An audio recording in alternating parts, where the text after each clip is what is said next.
The phone vibrated on the kitchen counter, its buzz slicing through the stillness of the midnight apartment like a scream. I froze, my hand hovering over the kettle, steam curling around my fingers. The screen glowed with the name Mark. My wife's ex. At 12:17 a.m. My pulse thudded in my ears, a primal rhythm warning me to look away, to pretend I hadn't seen it. But the message preview burned into my retinas. Can't stop thinking about you. The plan? The kettle screeched, and I yanked it off the stove, my hands trembling as the world tilted. Lila was upstairs, supposedly asleep. We'd been married 3 years, together for 5, and I thought I knew her. The way her laugh crinkled her nose, how she'd hum jazz tunes while cooking, her fierce loyalty to me, to us. But that name Mark was a ghost from her past. A man she'd sworn was irrelevant. A chapter closed before we met. Why was he texting her now? And what was this plan? My mind churned, conjuring excuses. A wrong number, a misunderstanding, a harmless catch-up. But the hour, the secrecy, it gnawed at me like a splinter under skin. I set the kettle down, the metal clinking softly against the counter. The apartment felt too small, the air thick with the scent of chamomile tea and something heavier, doubt. I glanced at the staircase, half expecting Lila to appear, her dark hair tousled, asking why I was up so late. But the house was silent, save for the faint hum of the fridge. My fingers itched to unlock her phone to read the full message, but guilt stopped me. We trusted each other, didn't we? The next morning, Lila was her usual self, sipping coffee at the breakfast table, her green eyes scanning her tablet. "You look tired," she said, her voice soft but edged with concern. "Work stressing you out again?" I forced a smile, my stomach twisting. Couldn't sleep. Kept thinking about stuff. The lie tasted bitter. I wanted to ask about Mark, to demand why he was texting her at midnight, but the words stuck in my throat. What if I was wrong? What if I sounded paranoid, accusing her of something she hadn't done? Instead, I watched her, searching for cracks in her calm. A nervous glance, a too quick smile. Nothing. She was perfect as always. Days passed and the text haunted me. I started noticing things I'd brushed off before. Lila's phone was always face down now, her passcode changed last month, just because. She'd been working late, claiming deadlines at the gallery where she curated exhibits, but her stories were vague: meetings with clients, drinks with colleagues. I'd nod, swallowing the unease, telling myself I was overreacting. But then I'd see her typing furiously, her face lit by the screen's glow, and my chest would tighten. One evening while she showered, I couldn't resist. Her phone sat on the coffee table unguarded. My heart pounded as I picked it up, the device cold against my palm. I typed the new passcode, her birth year, a guess, and it unlocked. My breath caught as I opened her messages. The thread with Mark was gone, deleted. But there was a new one with a contact labeled M. No last name. I scrolled, my eyes burning as I read. "Meet me at the loft tomorrow, 8 p.m. He won't suspect." And her reply, "I'll be there. I need this." Need what? My vision blurred, the words swimming.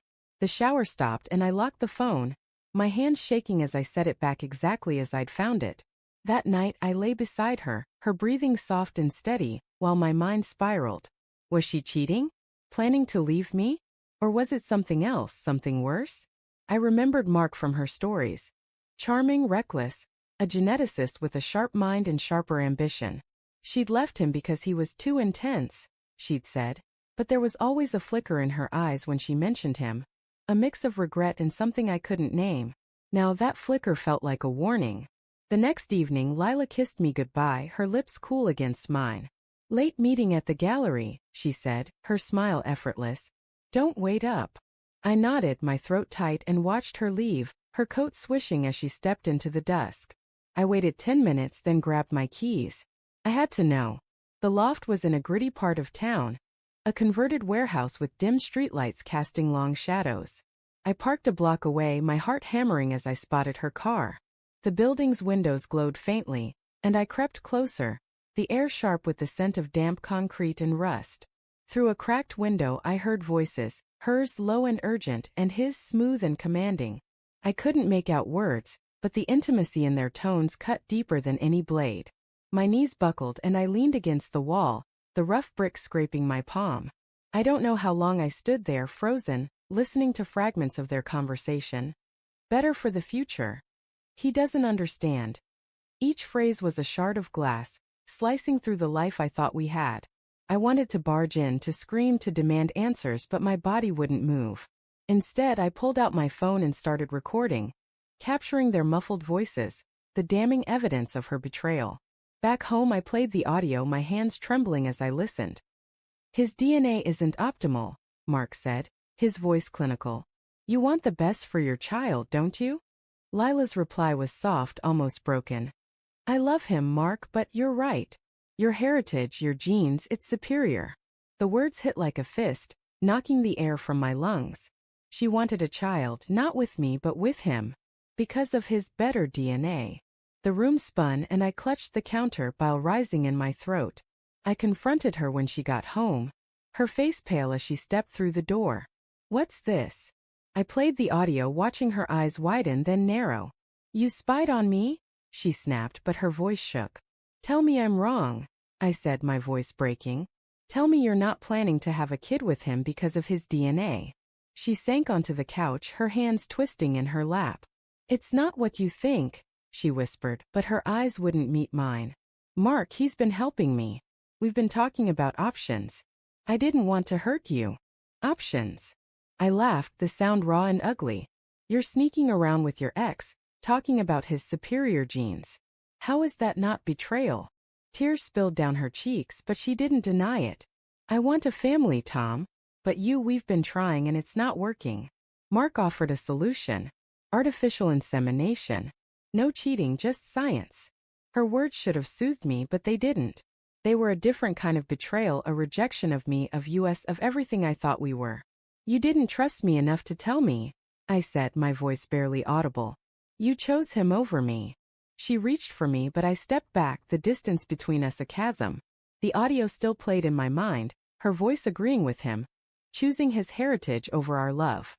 I walked out, the door slamming behind me, the sound echoing like the end of everything. In the days that followed, I replayed that night, wondering if I'd overreacted, if I could have listened more, fought harder. But the truth was uglier than infidelity. Lila had weighed my worth and found me lacking, not in love but in biology. And that cut deeper than any affair.